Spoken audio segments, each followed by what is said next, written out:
చూడాల్సినటువంటి అవసరం. శేషు గారు ఎస్ చెప్పండి, ఎట్లా అనాలి చేస్తారు? 3% మైనస్ ఉంది. ఆ 3% మోస్ట్లీ కాంగ్రెస్ పార్టీకి పెరిగిన ఓట్లు ప్లస్ మజ్లిస్ కు వచ్చిన ఓట్లు కనిపిస్తున్నాయి మనకు. 42-28 ఎలక్షన్ కమిషన్ ప్రకారం బీజేపీ 42, 28 3% ఓట్లు 14 సీట్లు.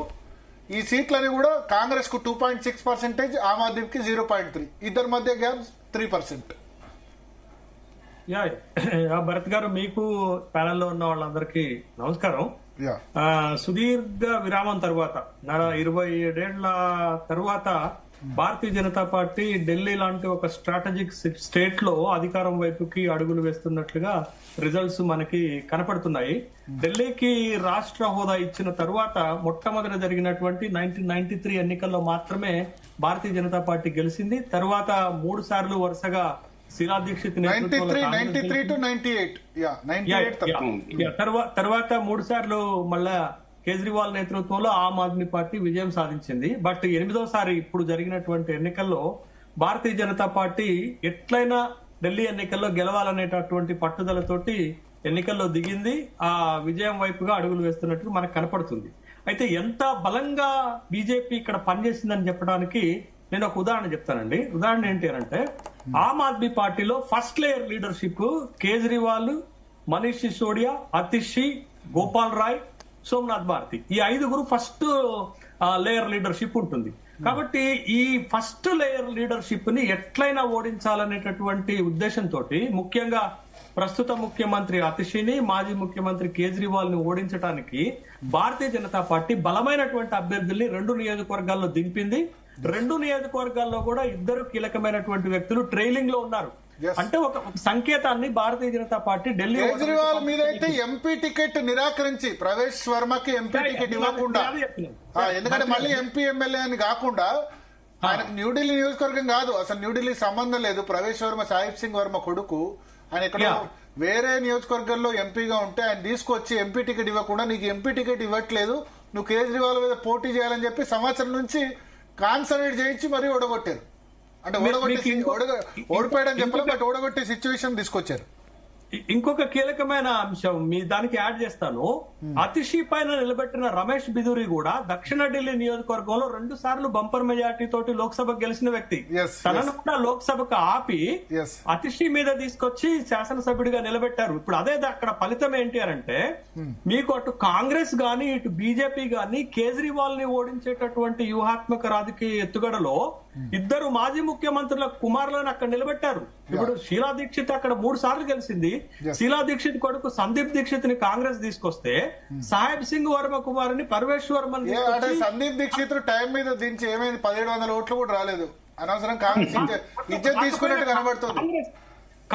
తల్లి 3 సార్లు గెలిచిన నియోజకవర్గంలో ఆయనకు 2000 ఓట్లు కూడా రాలేదు. అనవసరంగా సందీప్ దీక్షిత్ అక్కడ పోటీ చేసి. అదే భరత్ గారు, కాంగ్రెస్ ఇంటెన్షన్ అర్థం చేసుకోవాలి. కేజ్రీవాల్ ని అడుగు గదలనీయకుండా చేశారు. అంటే ఒక చక్రబంధంలో పెట్టేటటువంటి క్రమంలో కేజ్రీవాల్ ని సొంత నియోజకవర్గంలోనే ఆపేటటువంటి ప్రక్రియ చేస్తే, అతిషి మీద కూడా రమేష్ బిదూర్ లాంటి ఒక బలమైనటువంటి క్యాండిడేట్ ని తీసుకొచ్చి పెట్టారు అని అంటే ఫస్ట్ లేయర్ నే ఆత్మరక్షణలోకి నెడితే ఆమ్ ఆద్మీ పార్టీ ఓడిపోతుంది అనేటటువంటి సంకేతం ప్రజల్లోకి బలంగా పంపించగలిగారు. కాబట్టి ఈ ఫలితాలు మనకి ఢిల్లీ ఎన్నికల్లో కనపడుతున్నాయనే విషయాన్ని మనం గమనించాలి.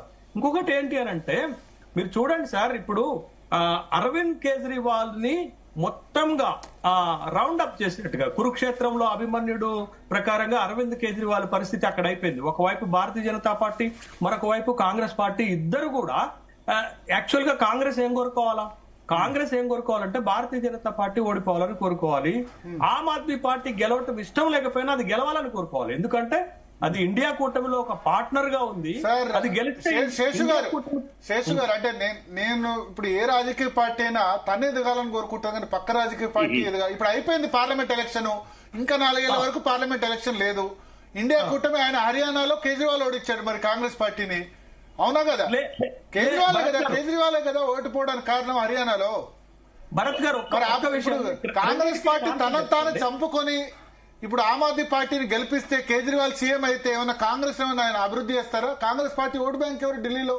రాజకీయ పార్టీ తను గెలవాలని ఆలోచించాలి. కానీ అయిపోయింది ఇండియా కూటమి 2029 ఎన్నికల్లో తర్వాత ఎట్లా ఉంటుందో తెలియదు. 2028 వరకు ఎలక్షన్ జరగదు.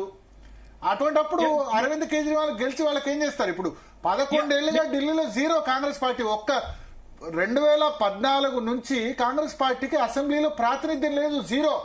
ఆంధ్రప్రదేశ్ ఎట్లా అయిందో ఢిల్లీ కూడా అట్లా అయింది. పోనీ ఆంధ్రప్రదేశ్ లో అంటే మొత్తం కేడర్ వైఎస్ఆర్సీపీ పోయినారు, దేశ రాజధానిలో వాళ్ళ ఇజ్జత్ పోతుంది కదా ప్రతిసారి. ఈ విషయానికి అంటే నా ఉద్దేశంలో రాజకీయ విశ్లేషణలో కాంగ్రెస్ పార్టీ సరే ఎంత బదనామన్నా కావచ్చు, కానీ ముందు తను అక్కడ గెలవాలి. దేశ రాజధానిలో జీరో ఉంటే, దేశ రాజధానిలో జీరో, అసెంబ్లీలో జీరో, పార్లమెంట్ లో జీరో, ఎన్ని సంవత్సరాలు ఉంటది ముందు? సరే, ఇప్పుడు కేజ్రీవాల్ ఓటమికి రాహుల్ గాంధీ నింద వేయొచ్చు, కానీ ముందు కాంగ్రెస్ పార్టీ అక్కడ గతంలో పోని జీరో ఉన్న రాష్ట్రం కాదు, ఏం బీహార్ కాదు, ఉత్తరప్రదేశ్ కాదు, తమిళనాడు కాదు, అసలే అధికారంలోకి రావడానికి అవకాశం లేని. కేజ్రీవాల్ డ్యామేజ్ అయితేనే కాంగ్రెస్ కి ఫ్యూచర్. అదే రాహుల్ గాంధీ ఆలోచించారు. రాహుల్ గాంధీ చాలా వైజ్ గా ఆలోచించారని నేను అనుకుంటా.